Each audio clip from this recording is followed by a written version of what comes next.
নমস্কার বন্ধুরা, আশা করছি তোমরা ভালো আছো। আমার চ্যানেলে তোমাদেরকে স্বাগত। আজকে আমি ক্লাস 12-এর হিস্ট্রির 4th সেমিস্টারের একটা মোস্ট ইম্পর্টেন্ট প্রথম অধ্যায়ের কোশ্চেন মহাবিদ্রোহ রাজনৈতিক কারণ নিয়ে আলোচনা করব। দেখো, মহাবিদ্রোহর পলাশীর যুদ্ধের ঠিক 100 বছর পরই হয়েছিল মহাবিদ্রোহ। তবে এই বিদ্রোহ তো একদিনে হয়নি, দীর্ঘদিন ধরে মানুষের মনের মধ্যে যে ক্ষোভ পুঞ্জীবিত হয়েছিল এবং তার বহিঃপ্রকাশ ঘটেছিল এই বিদ্রোহের মাধ্যমে। আজকে আলোচ্য বিষয় রাজনৈতিক কারণ। প্রথম ফার্স্ট পয়েন্ট হচ্ছে শর্তবিলোপ নীতি।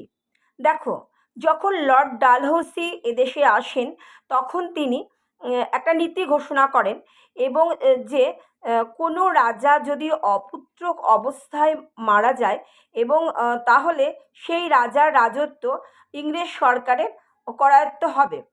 তিনি কোনো দত্তক পুত্র গ্রহণ করতে পারবেন না, অর্থাৎ দত্তক পুত্র এখানে গ্রহণ করা যাবে না। এই নীতি গ্রহণ করে তিনি একের পর এক দেশীয় রাজ্যগুলোকে নিজের করায়ত্ত করেন। সেই রাজ্যগুলির মধ্যে কি কি ছিল? উল্লেখযোগ্য ছিল সাতারা, ঝাঁসি, জয়পুর, উদয়পুর প্রভৃতি রাজ্য। সেকেন্ড হচ্ছে রাজপ্রাসাদ দখল। কুশাসনের অজুহাত দেখিয়ে দেশীয় রাজাদের রাজত্ব ইংরেজ সরকার অধিগ্রহণ করেন। প্রথমে যে রাজ্যটাকে নিজেদের করায়ত্ত করেছিলেন সেটা হচ্ছে অযোধ্যা। সেখানে দেখানো হয়েছিল যে রাজপ্রাসাদের ইংরেজ দেশীয় রাজারা ঠিকঠাক করে শাসন ব্যবস্থা পরিচালনা করতে পারছেন না। তৃতীয় হচ্ছে রাজকর্মচারীদের অত্যাচার। এখানে যে সমস্ত কুশাসনের অজুহাত দেখিয়ে যে সমস্ত রাজপ্রাসাদ দখল করা হয়েছিল সেখানে বিভিন্ন কর্মচারী ছিল এবং তারা বিভিন্ন পেশায় নিযুক্ত ছিল। যেহেতু রাজপ্রাসাদকে ব্রিটিশ সরকার অধিগ্রহণ করেন, সাথে সাথে তাদের কর্মহীন হয়ে পড়েন এবং তারা ব্রিটিশ সরকারের প্রতি বিক্ষুব্ধ হয়ে পড়েন। ফোর্থ হচ্ছে ব্রিটিশ আশ্রিত রাজ্য। ফার্স্ট ব্রিটিশ আশ্রিত রাজ্য হচ্ছে তিবাঙ্কুর।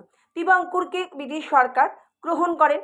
যে এই সমস্ত বিভিন্ন কারণে ইংরেজদের প্রতি দেশীয় সেনা, রাজপ্রাসাদের কর্মহীন কর্মচারী এরা বিক্ষুব্ধ হয়ে ওঠে এবং সিপাহী বিদ্রোহের মতন একটা বিদ্রোহে তারা অংশগ্রহণ করেন।